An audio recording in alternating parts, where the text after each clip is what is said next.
Good afternoon and welcome to the latest in the ICT SkillNet Lockdown Your Learnings series of webinars. In the past year or so, we've covered quite a number of interesting and engaging topics with a broad range of speakers. So please do check out from the ictskillnet.ie website. There's a link there for the YouTube channel with the previous webinars. So there's quite a lot to get through there, and it's worth looking at. That also serves as a reminder that today's session is being recorded, again, to facilitate being added to the YouTube channel. My name is Paul Hearns. I'm a journalist and commentator, and I'll be your host and moderator today. And our topic today is taking the leaders to AI. So business leaders are struggling to implement advanced digital technologies, such as artificial intelligence, and they're struggling to implement it to achieve the growth, competitiveness, and differentiation that is promised by these technologies. Accenture has done some research around this, and their opinion is that AI is the power behind digital reinvention. So we've all heard about digital transformation and how important that is at the moment, and particularly in terms of recovery as we hopefully begin to exit the worst phases of the public health measures. But Accenture said that when combined with other powerful digital technologies, AI creates Industry X.0 products. So we've all heard of Industry 3.0, 4.0, that sort of thing. So AI is a key driver behind that, according to Accenture. So it helps with businesses to evolve their supply chains and continually enhance customer experience. It says if industrial incumbents can establish such digitally reinvented products in the market at scale, they will dramatically boost top-line growth and thus their market capitalization. However, it's not all a rosy picture, because it says the Accenture research found that despite 70% believing in the transformative power of AI and emerging digital technologies, only 16% turned that conviction into a commercially viable vision. And furthermore, just 5% commit the senior management and resources to embed AI. And worryingly, only 2% reported achieving the scale needed to drive market value digitally through their digitally reinvented products. And there are multiple reasons for this, but one reason is the challenges, one reason for such challenges are that the frameworks and roadmaps for adoption and implementation are often not designed with business leaders in mind. So the question we're asking is there a need for a new round of skills development aimed specifically at business leaders to focus on business benefits, competitive advantage, and how to structure an organization to realize the value add that AI can deliver? So to explore this topic today, I'm joined by SkillNet's Anthony McCauley and IBM's Gavin Shorten. So Anthony is Strategic Advisor to SkillNet Ireland in the area of advanced digital technologies, and he's a former head of research and innovation at Fujitsu, and he has a long experience in both the emerging digital technologies and AI in particular. So Gavin is a program delivery manager for IBM Cloud and AI Foundry. And his new initiative focuses on the commercialization of R&D through product and service delivery. And IBM has a particular focus on the delivery of AI and cloud solutions, combining bleeding edge technology with enterprise IT. So welcome to you both. And just in terms of their particular focus, Anthony is going to be talking more about the business and leadership side of things, and Gavin is going to be talking more about the technologist side and what it means developing these technologies, bringing them to market. So in terms of interaction today, if you go down to the bottom of your screen, you'll see your options there. You'll have a Q&A option and a raise hand option. So the Q&A will allow you to enter a question, but we're not just looking for questions, we're looking for interaction today. So insights, comments, experiences, experiences, successes, failures, anything you want to share with us. So you can address questions directly as well, and I'll gather those as we go and address them to our speakers. You also have a raise hand function. So if you want to attract our producer today is Sarah, her attention or mine, say if you want to come on mic and actually discuss something directly or come on camera, then you're more than welcome to do that. And please use the raise hand function for that. So we're going to have Anthony present first and then Gavin, and then the balance of our time this afternoon will be in the panel discussion. So again, please do jump in on that. We're looking for comments, questions, insights, experiences, anything you want to share with us. So with that, I'm going to ask Anthony to come on and share his screen. And Anthony is going to talk about leadership and AI. So Anthony. Hello, everyone. Thank you, Paul. And as Paul has said, what I intend to cover today is just a little bit about the challenges that industry faces with respect to business leaders and what it is that we can put in place in order to help them on the journey to effective adoption of AI within a business context. So I'm not going to concentrate on the technical stuff. It's more about what type of framework can we put in place to help business leaders. And to do that, I just wanted to give a little bit of background with respect to my own journey around AI. I was head of research for Fujitsu for the best part of 10 years. And in terms of that, I managed multidiscipline teams. And that's typical for these types of AI projects. It is multidisciplined. You hear a lot about data scientists, but in terms of these projects, it's also based around domain expertise. In my case, it was healthcare people, both in drug development, or in emergency rooms or in hospitals. In your case, it may be telecommunications or finance, whatever. But it's the combination of that. It's business people with domain expertise, and it's also data scientists, business analysts.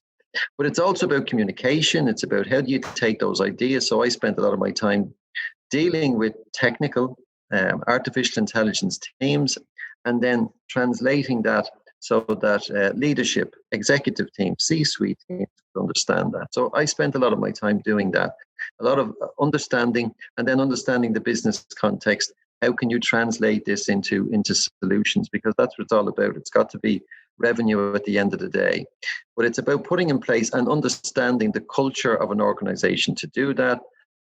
We were co-located with both with universities, and it was geographically located because we had teams in Japan and teams in Ireland. So it's a case of bringing it all together. And what I've tried to do is encapsulate some of the learnings from that, and then how we're translating that into a model by which we can start to get leaders involved. So the main thing is obviously in terms of artificial intelligence, it's data. But what's important is it's about alternative types of data. I mean, the traditional data in the forms of structured data is being there, and people are using it and mining it and gaining insights. But if you want to go to the next level, it's about the ability to take unstructured data and data particular to your industry, personal data, data particular to the industry that you're in, and the data you've collected. So whether you're big or whether you're small, you're collecting a lot of very unique data to the customers that you serve and the markets that you serve. And what you need to do is to start understanding the value of that data and what it can tell you about the customer base you have, about the market, about how you can differentiate yourself, how you can compete better. And the industries that are doing that are succeeding. I mean, you only have to look at the likes of Airbnb and Uber and Amazon, and the list goes on. These are data natives. They're people where data is central to everything they do, and they've built algorithms around that, and they're using data that they are collecting across their value chain in order to deliver that. So it's about data, it's about algorithms, and then we're moving towards a platform business. And I think COVID-19 has demonstrated that in spades, that it's about delivering platforms, digital platforms that allow you to do business both nationally and internationally. And key to all this is quality data. And it's about the curation of that data. So companies who are doing extremely well understand the value and governance of data to give them the type of quality that they have. And that means not just mining structured data, but as I said, mining unstructured data to get the types of insights. So that discipline around data is core to everything. If you don't have that, nothing else works. Data is key. And I put this up to just indicate, why invest in AI? And why invest in AI? If you look at McKinsey and the state of AI, those companies that are investing in artificial intelligence are seeing a return for that investment. But when I was looking at this, what I thought was funny and strange was that although companies that were investing are certainly getting a return on it, in some cases, what you see is that the investment or the return on that investment over a certain level has fallen in some cases. And that can be where they've got a lot of insight out of the data, the traditional type of data that they have. But in order to go to the next level, they have to start looking at unstructured types of data. So you might be seeing that a greater proportion of the recovery is less than 5%, where when they started on the journey, they were getting more insights from the data that they had. But that falls away as they have to start looking at non-traditional type data. But you can see if companies are investing in AI, they're getting a significant return on that investment. So in terms of organizations and ensuring that they are able to go on this journey and to deliver the types of value, you obviously have to have leadership that can understand artificial intelligence. And what I've done here is I've said there's typically three levels. You have AI at an executive level, at what I've called a tactician level, which is middle managers, and then at an operations level, those people who are actually building and delivering AI solutions. And it's about understanding what level of information those three types of categories require. So at an AI executive level, they don't need to know the ins and outs of AI, but they need to know how to ask the right questions. Have we got the platforms that we need? Are we getting the value? Are we getting the return on investment? Do we have the people? Do we have the org structure? Are we competitive? How are we getting a competitive advantage out of artificial intelligence? And then at that middle layer, it's about that translation. So it's about people at the executive layer setting a strategy and a direction, and then at a tactical level, converting that into a means by which we deliver AI solutions. And it's a vice versa. It's as those solutions are being developed, it's about that middle layer extracting the complexity of it to present it to an executive layer so that they're absolutely aware and understand of the business value that's being delivered in this. Very different levels, pathways for each of those levels. Very much technical at the operations level, right up to business level. And at the business level, it's the discipline around strategy, human capital, marketplace enablement, and so on. And you need to be aware of that. And the programs that are in place need to be answering that type of call. Very much they're at the operations level, but the gap is very much within the executive and tactical level. They're being left behind, and we need to address that gap. And why should we do that? And I'm referencing some research here that was done out of Darden Business School. And what they found was those companies that consistently perform in the top 10 or 20 through the Harvard Business Review focus on unique talent at a strategic level. Those people who are looking at where our business should be, what's the type of value that we need to deliver to remain competitive, to differentiate ourselves. Number one, that's where the investment needs to be. And then technology is an enabler to that. So where are our competitors and where do we need to be? And strategically, how do we get there? And that's not just growing organically within the organization, it's how do we partner? How do we get value from the supply chain that we have, deliver that value chain into the organization? How do we flex all the potential strategic assets that we have in order to give us the value that we need? And then the next piece is the unique operational people, those people who absolutely understand artificial intelligence, data science expertise, computational expertise, business analytics, all those people who are looking at the developing the platforms and the algorithms that go within it to deliver on that unique perspective of the business. By putting investment there and building that type of talent, companies succeed and succeed consistently. In terms of us establishing a type of framework within SkillNet Ireland and within the ICT SkillNet in order to deliver that type of business excellence, what we've done is we've come up with a framework. And that framework looks across 4 pillars, what we've called leadership excellence. And for a long time, I used to talk about business strategy first, but I've changed that significantly, particularly looking at what Dave Feenan is doing within the ICT SkillNet around human capital strategy. If you don't have the type of talent, the mindset, the culture, the perspective on where the business needs to be, what type of talent we need to build within it, what type of mindset we need, and how we do that, everything else is for naught. If you're not building that type of that culture within the business, everything else just doesn't operate. And that's about, how do we do new product development? How do we build the mindset, the creativity? What type of practice, what type of methodologies should we be using to do that? How do we bring people with us? How do we develop high performing teams? That's key. And then strategy is absolutely essential. AI must be underpinning your business strategy. What are the priorities? Where do we need to be?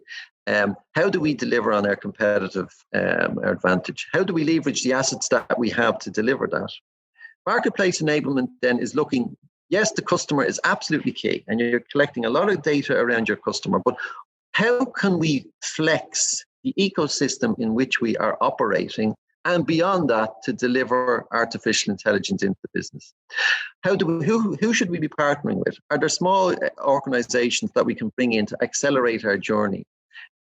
What about, and you're going to see this with the European digital hubs, how do we leverage those in order to access the network of academics? How do we work with academics? How do we get the best out of that relationships? It can be challenging, and you need to understand how that works for you.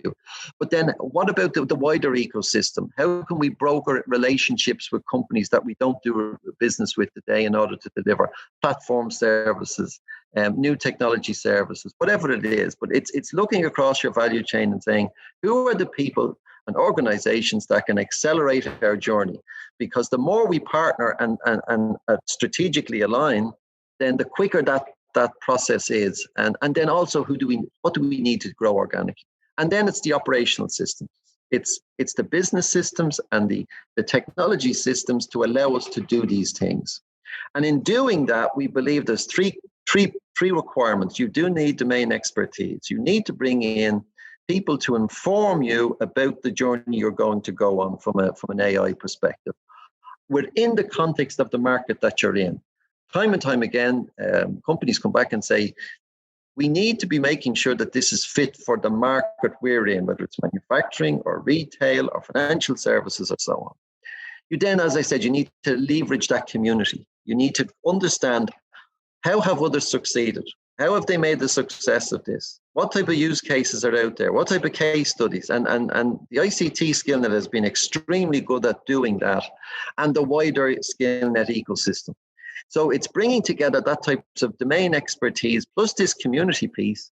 And then the final piece, which has been lacking, but is going to, I think, take off now with the establishment of the European Digital Innovation hubs. But there are other hubs out there as well, and we're starting to build them in centers of excellence. It's where are the environments where we can go and test some of this stuff. Now, in terms of entering into that environment, again, for business leaders, it's help us on that journey to get into these organizations and into those environments so that we don't feel out of place. So you've got to bring us on that journey, that roadmap, and bring us into that environment so we feel comfortable. We know that we're getting the best out of going into that environment, and we know what to expect, and they know what to expect when we work in that environment. So I'll just finish on this in terms of, what's the journey look like? How do you build an AI-centric business? And I've touched on some of these things, and on the right there, I've highlighted some programs that are operational at the moment within the ICT SkillNet, very much around foundation and going through master's programs right up to PhD. So the whole talent pipeline is there, and Dave is the person to talk to with respect to going on that journey. But it's number one about absolutely building talent at the right levels within the organization. So the right talent at the right level, being strategic, making sure that the investments in AI, align to your business priorities. So the first thing you do is, what's the opportunity here for us in terms of going into the marketplace? How is this going to result in a return on investment? Number three, informing that investment. So what's the economic value of that? What are the types of models we should be putting around this so that we can see what the economic value of our data is going to be and the AI systems that we're building? Embrace data science. You're going to have to do that. It's a very different culture. I dealt with it for the best part of 10 years. They are problem solvers. Data scientists need to be fed with problems. They need to be fed with data. You've got to keep them busy. You've got to be making sure that it's a culture that accepts that. You've got to understand how do you fit them into that organization. But you must create that culture for them, and you must create managers who can manage that type of culture. That's a journey you need to go on, but I would be saying going on it sooner rather than later. And then the last thing is community access. As I said, don't think organization-centric, think beyond the organization. How can we bring in the ecosystem in order to facilitate the business, to accelerate the journey, and to deliver the types of value and strategic assets that we need to in order to bring us on that journey? And that is that. I'll hand it back to you, Paul. Thank you very much, Anthony. Some great points there. But as I said, we'll come back later, and you can add any questions you have or comments to that as well. So I'll just reintroduce Gavin Shorten then from IBM. He's a program and delivery manager for IBM around cloud and AI Foundry. And Gavin is going to talk a little bit more about the technologist side in terms of what it means to try and develop these technologies and then express their value and to allow that conversation to be had. So, Gavin. So I'm just going to kind of segue in from where Anthony left off and talk about some of the approaches that we're adopting in industry to enable that journey to AI and to figure out kind of within organizations who we need to be working with and how we can best support them. So from a background perspective, we obviously I work within an innovation team in IBM, and broadly speaking, as an organization, we have a lot of data scientists within our ranks, and we obviously are rich with technologists and the skills that are required to support that. But AI it's a complex disruptor potentially. Like, it's a complex set of technologies. There's a lot of highly complex mathematical modeling and all that kind of thing that goes into it. So the barriers of, let's say, entry or adoption maybe are a little bit higher than some of the other technologies that we would have as an organization have previously developed with and sold but that our clients have both used and adopted internally themselves. So it is a little bit different. And some of the AI technologies are reaching a level of maturity that is plug and play. And services are getting much better, and the operations that run behind them are becoming more automated, but some of them are less so. And you really need to understand and be able to speak with multiple stakeholders within an organization about where AI is going to fit, not just inside the technology stack, which is obviously key, but where it fits inside the business operations, and even as Anthony alluded to earlier or mentioned earlier, even how this fits within the organizational culture and structure you have inside your business and those are your clients. So what I'm going to do is talk about kind of C-level leadership and all company approaches, I call it, for AI, and then some of the techniques that we use to try and work with and help people become more proficient in what AI is and how it can help. So I found this quote as I was prepping for today, which I thought was really nice, which is that AI models in some ways are like houseplants. So just like within a household, you normally have a household leader or leaders that run the household, and they would be the ones that maintain your plants. Well, AI is not too far from that in terms of adopting it inside your organization. AI is not a one-off. It's not necessarily something that you can just buy and it will work forever. It does involve a commitment to it, much like growing a plant, which I'm not very good at. You do need to commit to it. You have to think through, what do I need to feed it with, as we talked about earlier on. What data do I need to collect? How do I organize that data? How do I train my staff or train my clients to understand how to leverage this? And then how do I monitor the AI to ensure that it's doing what it's supposed to be doing and it's not drifting or decaying, that the accuracy is changing over time? So So the power of AI, and that's why I like this picture, is that it can break down barriers between and silos within organizations, because it can look at multimodal data and different types of data and extract value. But really, to make it work, the best examples of AI transformational projects are business led. So it aligns with the corporate strategy, and the technology is consolidated and available. You have access to the data you need, and you've got humans in the loop, as we say. So people that understand what the AI is trying to do in the real world, and can really input to and feed and retrain and reinforce what the AI is doing over time. So how do we actually do that? Well, the first thing is, again, I work with a group of technologists, but what we're seeing increasingly as we stand up and continue to innovate inside AI is that we're putting ourselves into conversations with leadership teams that we normally probably wouldn't have been in. So obviously a CEO or CIO tend to drive transformation projects within their organization. CTOs tend to be technically proficient, or potentially the most likely ones to understand AI and understand the mechanics and the capabilities. But increasingly, we're seeing that, for example, the CFO is an extremely important leader for AI in industry for two reasons. One is, I mentioned about that lifetime or the total cost of ownership for AI. So because it's a long-term investment, is it going to be a long-term return? Is there going to be a long-term return on the value we can get if we're going to continue to maintain and invest? So we need to understand how that's calculated, and then understand how the technology we're providing delivers against that value proposition from a financial perspective. But the flip side of that is that actually AI use cases, and the ones that we see out there, which are, highly successful in industry, are actually aimed at financial services and automating financial tasks and enabling financial planning. So there's a lot of very successful AI products out there. So that makes the CFO a really important stakeholder and part of that leadership team that we need to enable from an AI perspective. And then beyond that, you've got your HR and legal considerations. So you're like head of legal counsel or the HR department. So if it's an internal or external use case, you have to really think, well, what impact will this AI application have on my team, my organization, or those of my clients? And then, of course, there's the ethics of AI. So you need to think about a few sides of that. One is, around privacy and consent. You need to think about what the regulations and legislation are for the technology that you're using.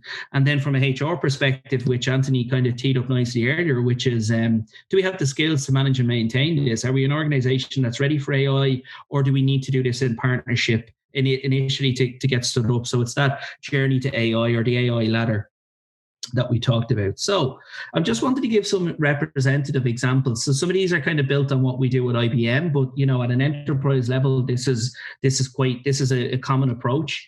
So one approach is to use a garage model. So we spend quite a while in AI transformational projects at the early stages of what we call co-design and co-creation.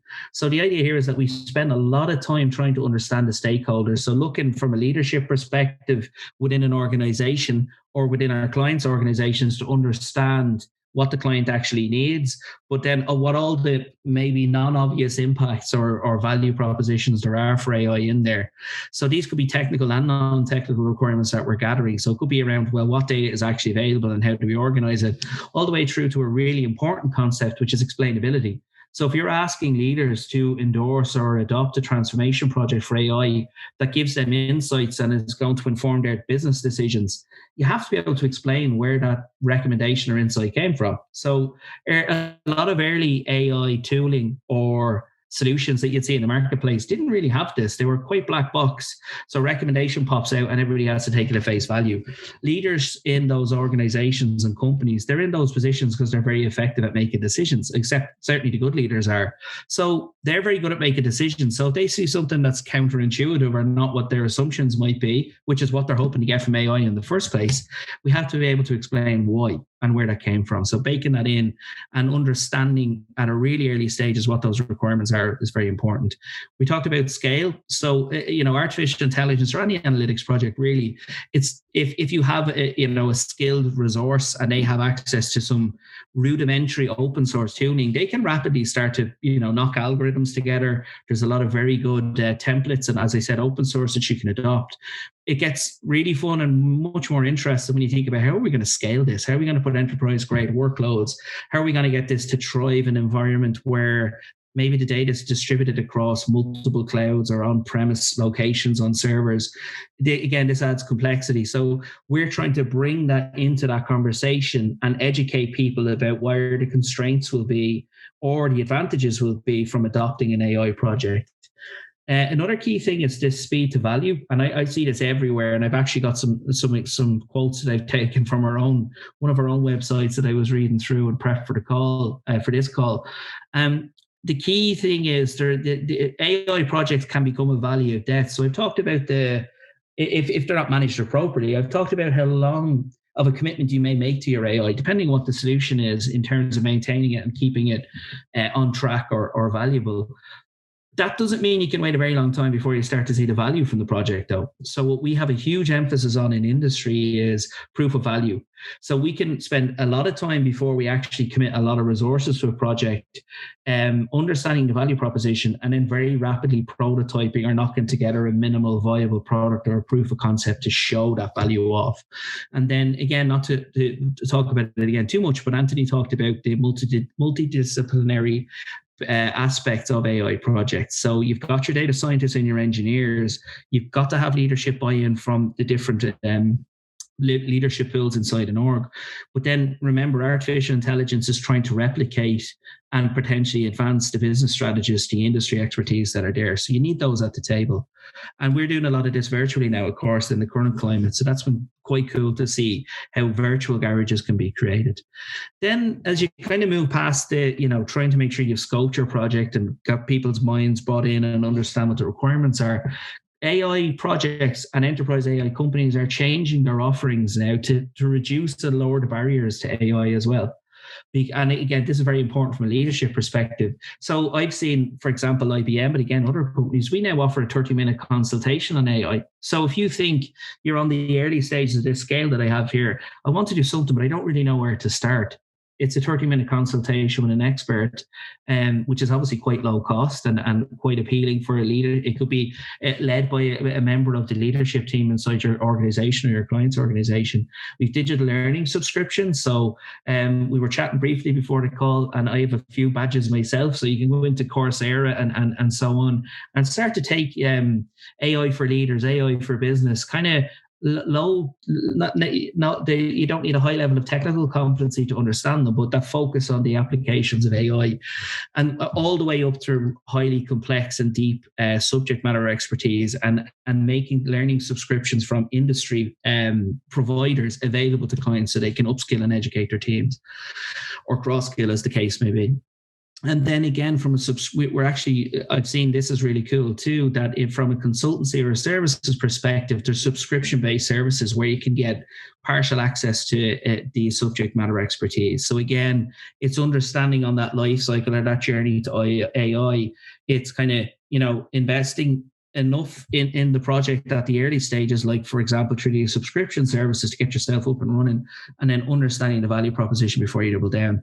I've just taken the quotes at the bottom of this slide just to show you how many times the word quickly, rapidly, minimum viable product, which is really like the bare minimum value proposition that we can get out and deployed into use cases as quick as we can, continuously transforming things. You can see that the focus on time to value and rapidly prototyping it for AI projects and ensuring you show the value proposition to leadership is critically important, more so than I've seen before. It may be in other technologies. This slide I just did quickly to show you, that's our campus, the technology campus that I used to work. And that's our technology campus in Blanchardstown in Mulhuddart, and I'm looking forward to getting back to it. And what we've been doing, even during COVID actually, is preparing for when we can reopen our doors, is building what we call experiential AI. So we want to bring business leaders in and let them experience what AI can do. So in this campus, we've put in edge capability that shows how you can deploy technology to the edge, AI technologies to the edge, and run them off cloud on really small, low-cost sensors. We've got our own 5G network out there now, and so on. So, and then again with Accenture, they've taken a similar approach, which you may have seen downtown in the smart docklands. why do it? So again, just to leave off on that piece with the way Anthony kind of closed up his presentation, and why do this? It's a complex world, and it's a long journey. Well, it's simple. If you want to differentiate, this is key, and enabling the leaders to make the right choices about how to differentiate is key.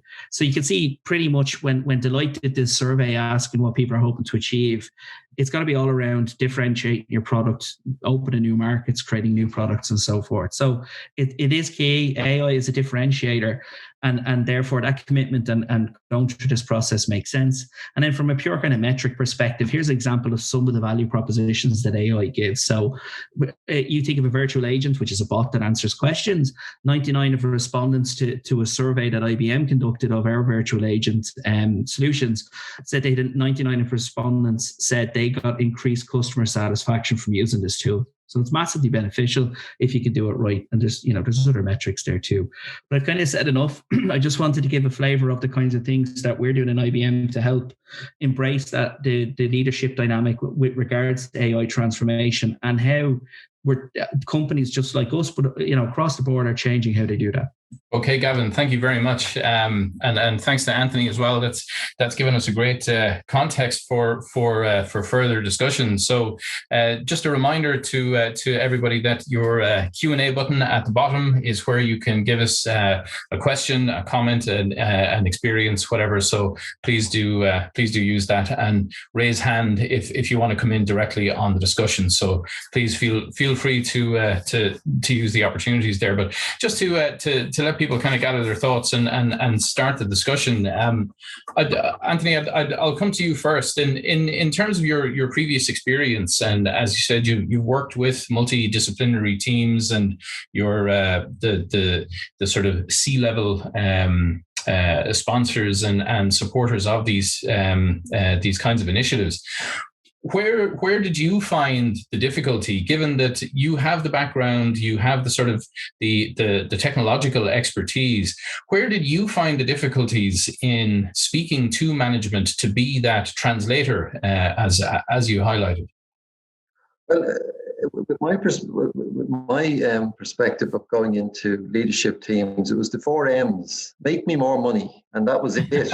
And it was very much, what's the revenue that you're going to realize from us investing in this? Now, there's no point in saying, well, you're going to have to wait. I think Gavin talked about it, and you get a lot of this pilot purgatory. You go in and these pilots go on forever. So what you are doing is, and again, Gavin spoke about it, it's demonstrating value early and often. And I think the concept of proof of concepts, but also getting into customers, helping them to build your solution and opening up other opportunities. So getting them to see you as a different type of organization while you are building that solution is extremely valuable, because what they're then doing is saying, we didn't think of you as this type of organization before.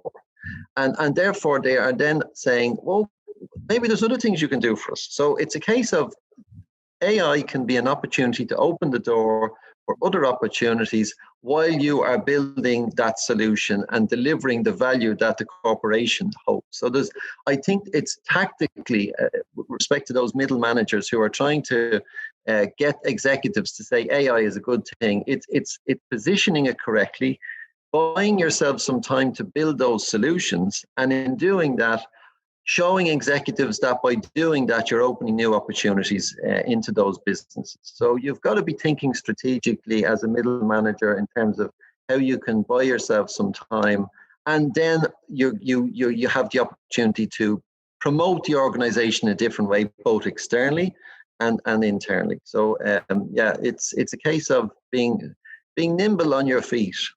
Okay.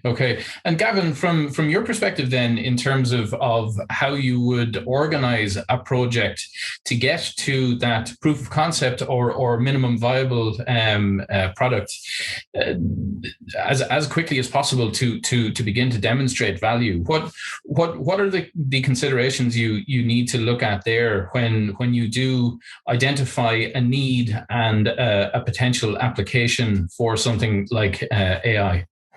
I think it's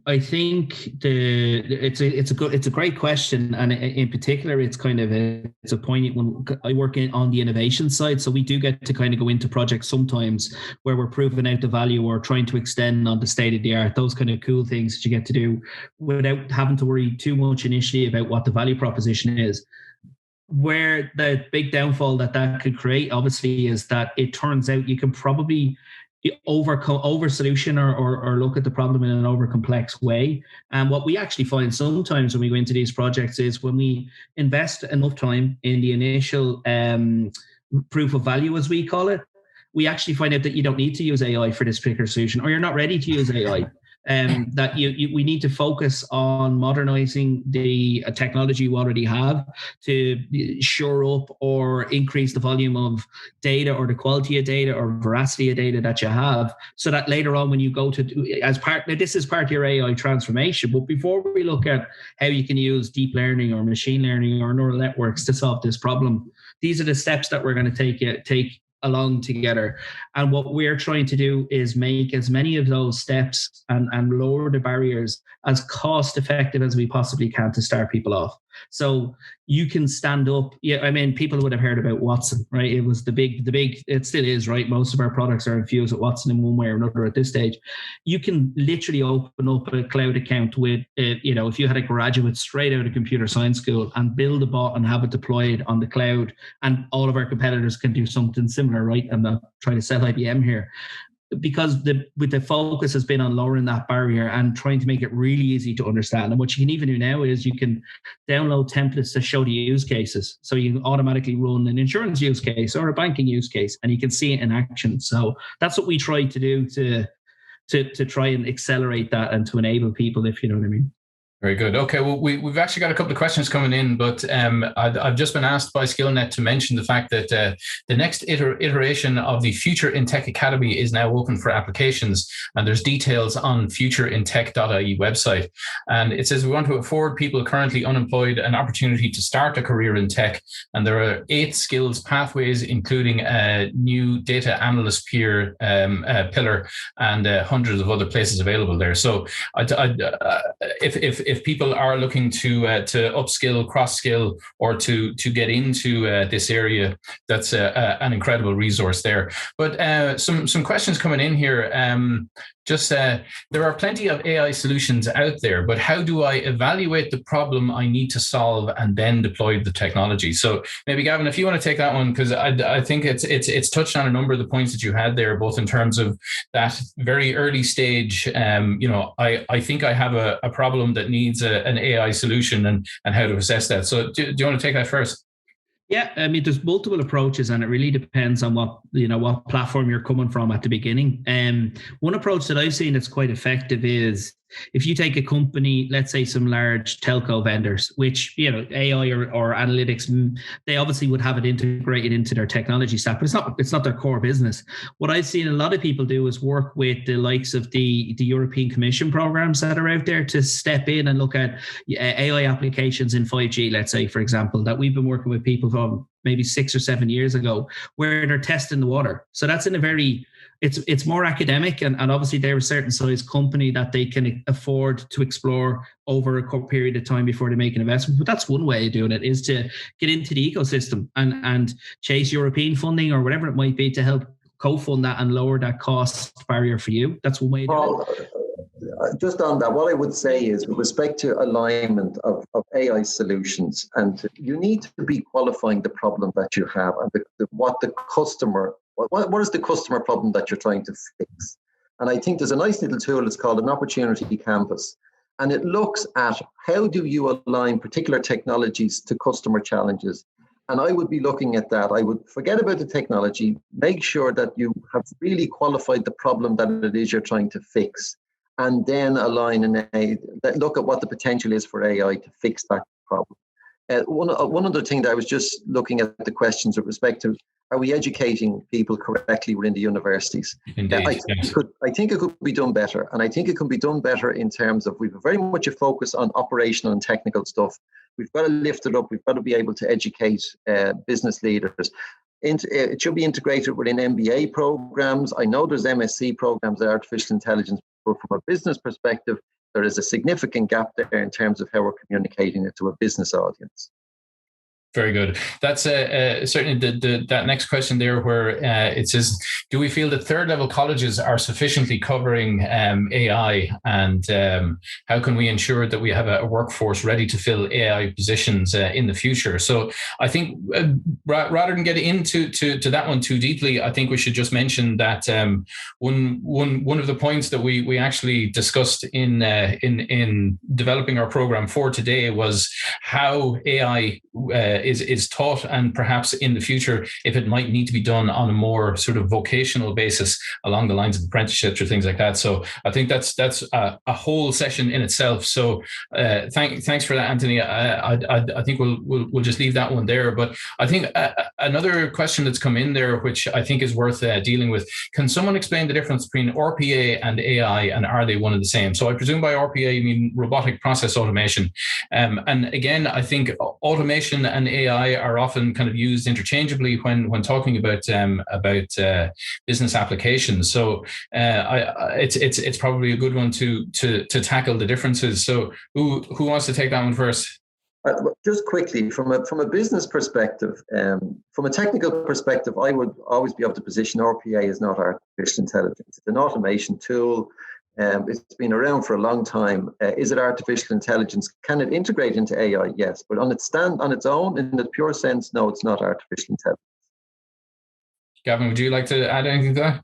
I'd say, yeah, probably a similar response to Anthony. I'd say it could be viewed as an example of it. I think there's so many different definitions out there, what AI versus analytics versus machine learning and all that kind of stuff.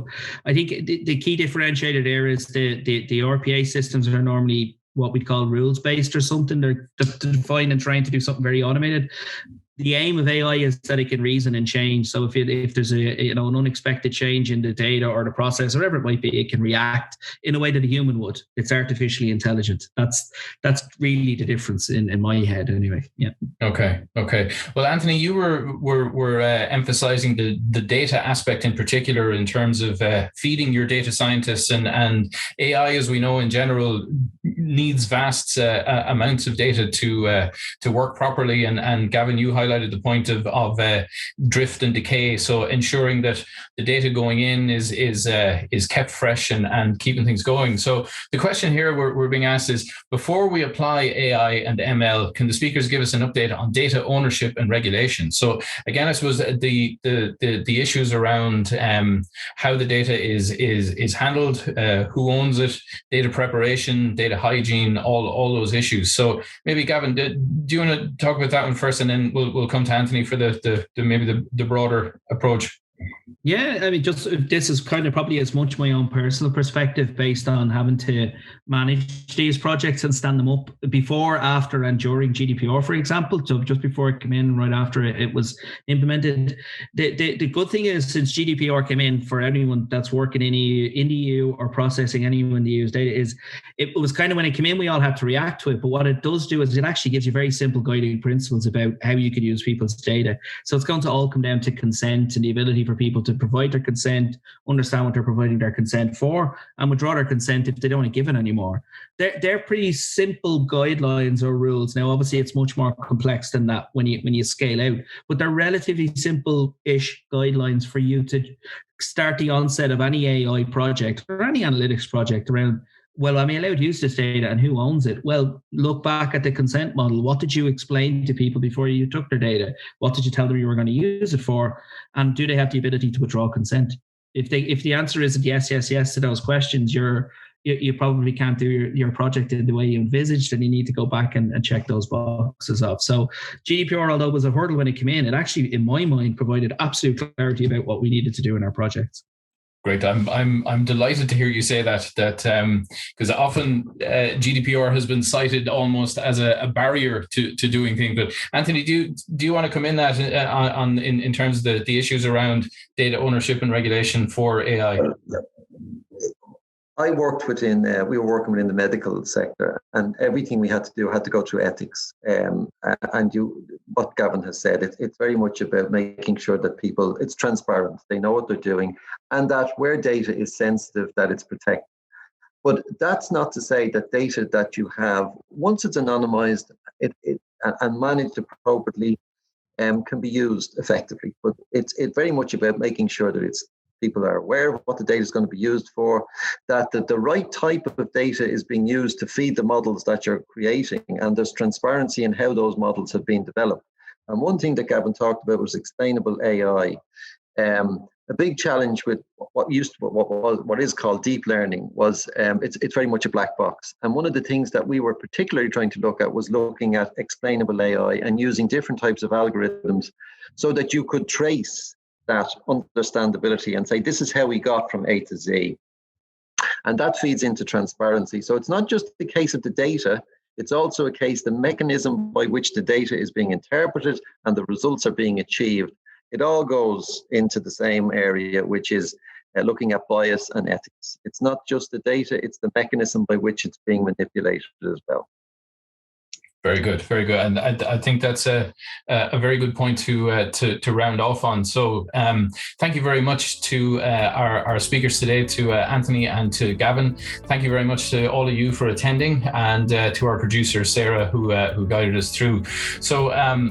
Some excellent points there, I think, and really a lot of practical advice in terms of not just to how to begin assessing a need for AI, but also some very practical considerations there in terms of how to communicate and develop that, as well as the data obligations. So there's quite a bit to digest there. So thank you very much, everybody. It's great to be kicking off with Lockdown Your Learnings again, and just a reminder that over the next couple of months, in April we'll be addressing cybersecurity. In May we'll be talking about quantum computing, and in June we'll be talking about digital transformation and innovation. So thank you very much. Keep an eye on the ictskillnet.ie site for upcoming sessions, and a reminder that the YouTube channel has previous outings there as well. So thank you very much for joining us today, and we'll hopefully see you again at another Lockdown Your Learnings webinar. Thanks for watching. If you enjoyed this webinar, please follow us on Twitter and LinkedIn to be kept up to date with all our news, events and programs. You can also subscribe to our YouTube channel for more videos like this one.